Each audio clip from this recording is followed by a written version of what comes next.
നമസ്കാരം. സിറ്റി ന്യൂസിലേക്ക് സ്വാഗതം. ആദിവാസി ദമ്പതികളെ കാട്ടാന ചവിട്ടിക്കൊന്ന സംഭവം. ജില്ലാ കളക്ടർക്കും ഉദ്യോഗസ്ഥർക്കുമെതിരെ നരഹത്യക്ക് കേസെടുക്കണമെന്ന് ആദിവാസി ഗോത്രമഹാസഭ സംസ്ഥാന കോർഡിനേറ്റർ എം ഗീതാനന്ദൻ. ഫാമിലെ മേൽനോട്ട ചുമതല വനം വകുപ്പിനെ ഏൽപ്പിച്ചതാണ് പ്രശ്നങ്ങൾ സങ്കീർണമാക്കിയതെന്നും ഗീതാനന്ദൻ വാർത്താസമ്മേളനത്തിൽ ആരോപിച്ചു. ആറളം ഫാമിൽ കഴിഞ്ഞ ദിവസം വെള്ളി ലീല ദമ്പതികളെ കാട്ടാന ചവിട്ടിക്കൊന്നതിന്റെ ഭരണപരമായ ഉത്തരവാദിത്തം ആദിവാസി പുനരധിവാസ മിഷൻ ചെയർമാൻ എന്ന നിലയിൽ ജില്ലാ കളക്ടറും മിഷൻ ജില്ലാ കൺവീനർ എന്ന നിലയിൽ ജില്ലാ പട്ടികവർഗ വകുപ്പ് ഉദ്യോഗസ്ഥനുമാണ്. അതിനാൽ ബോധപൂർവമല്ലാത്ത നരഹത്യാ വകുപ്പുകൾ ചാർത്തി ഇവർക്കെതിരെ കേസെടുക്കണമെന്നാവശ്യപ്പെട്ട് ദേശീയ പട്ടികവർഗ കമ്മീഷനെയും സംസ്ഥാന പട്ടികവർഗ കമ്മീഷനെയും ആദിവാസി സംഘടനകൾ സമീപിക്കുമെന്ന് ആദിവാസി ഗോത്രമഹാസഭ സംസ്ഥാന കോർഡിനേറ്റർ എം ഗീതാനന്ദൻ പറഞ്ഞു. വന്യജീവി സംരക്ഷണം മാത്രം ചുമതലയുള്ള വനം വകുപ്പാണ് ആദിവാസികൾക്ക് സംരക്ഷണം നൽകേണ്ടതെന്ന പ്രചരണം അടിസ്ഥാനമില്ലാത്തതാണ്. ഫാമിലെ മേൽനോട്ട ചുമതല വനം വകുപ്പിനെ ഏൽപ്പിച്ചതാണ് പ്രശ്നങ്ങൾ സങ്കീർണമാക്കിയത്. ഫാമിൽ കുടിയിരുത്തപ്പെട്ടവർക്ക് സംരക്ഷണം നൽകാത്തത് കൊണ്ടാണ് ഇത്രയധികം പേർ കാട്ടാന ആക്രമണത്തിൽ കൊല്ലപ്പെട്ടതെന്നും ഗീതാനന്ദൻ പറഞ്ഞു. നരഹത്യക്ക് ജില്ലാ കളക്ടറുടെ പേരിലും ട്രൈബൽ ഉദ്യോഗസ്ഥൻ്റെയും പേരിൽ കേസ് എടുക്കണം. ആരൊക്കെ അവിടെ കൊല്ലപ്പെട്ടിട്ടുണ്ട് അവരുടെ പേരിൽ എടുക്കണം. ഇതാണ് നമ്മുടെ ഒരു പ്രധാനപ്പെട്ട. എങ്കിൽ മാത്രമേ ഇതിനകത്തൊരു തിരുത്തലുണ്ടാകും. രണ്ടാമത്തെ ഇതിനകത്തുള്ള വനംവകുപ്പിന് യാതൊരു കാര്യമില്ല, അവരവിടെ നിന്ന് പറഞ്ഞു വിടണം.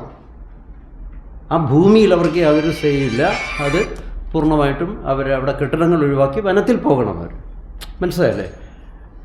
പിന്നീട് ഇതിന് അടിയന്തര പരിഹാരം എന്താണ്? അതിൽ നമുക്ക് കൃത്യമായുള്ള നിർദ്ദേശമുണ്ട്. ഈ വിഷയം തന്നെ ഉടനെ കളക്ടർ എടുത്തുകൊണ്ട് കളക്ടർ പരിഹരിക്കും നമുക്ക് പ്രതീക്ഷയില്ല. ഇത് ദേശീയവൽക്കരിക്കാനാണ് നമ്മൾ ഉദ്ദേശിക്കുന്നത്. നാഷണൽ കമ്മീഷന്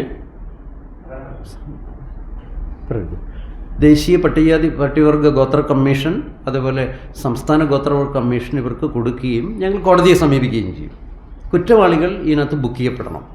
ഇതൊരു നാടകം കളിച്ച് അവിടെ ഇപ്പോൾ ഇന്നലെ മുഴുവൻ നടന്നത് ശ്രീരാമൻ ഗോയൻ അവിടെ ഉണ്ടായിരുന്നു. ഭരിക്കുന്ന കക്ഷികൾ തന്നെ, അത് അദ്ദേഹം പറയും, ഞാനതിലേക്ക് കടക്കുന്നില്ല, ഒരു ഷോ നടത്തുന്നു. ഈ വികാരത്തെ, ആദിവാസികളുടെ വികാരത്തെ നന്നായി അങ്ങോട്ട് ഉപയോഗിച്ചിട്ട് ഇത് പിന്നെയും മറവിയിലേക്ക് കൊണ്ടും അടുത്ത കൊലപാതകം നടത്തുകയും ചെയ്യുക. നമ്മളൊന്ന് ആരെങ്കിലും 12 വർഷമായിരുന്നു നടന്നുകൊണ്ടിരിക്കുന്ന നാടകം. ഓരോ മരണവും ജഡത്തെ വെച്ചിട്ടുള്ള കളികളാണ്. ഇതെനി സമ്മതിക്കില്ല. കൃത്യമായി ഇതിനകത്ത് കുറ്റവാളികൾ ആരാണോ ദേ ഷുഡ് ബി ബുക്ക്ഡ്. അതിനകത്ത് ഒരു ദാക്ഷിണ്യമില്ലാത്ത രീതിയിലാണ് നമ്മൾ പെരുമാറുക. കാട്ടാന ആക്രമണങ്ങളിൽ കൊല്ലപ്പെടുന്നവർക്ക് 1 കോടി രൂപ നഷ്ടപരിഹാരം നൽകണമെന്നതുൾപ്പെടെയുള്ള ആവശ്യങ്ങൾ ഉന്നയിച്ച് കോടതിയെയും ദേശീയ ഗോത്രവർഗ കമ്മീഷനെയും സംസ്ഥാന മനുഷ്യാവകാശ കമ്മീഷനെയും ആദിവാസി സംഘടനകൾ കാണാൻ തീരുമാനിച്ചതായും അദ്ദേഹം അറിയിച്ചു. ആദിവാസി ദളിത് മുന്നേറ്റ സമിതി നേതാവ് Sreeraman Koyyon, K Shaiju, KS Ramu, Ratheesh K എന്നിവരും വാർത്താസമ്മേളനത്തിൽ പങ്കെടുത്തു. City news, Kannur.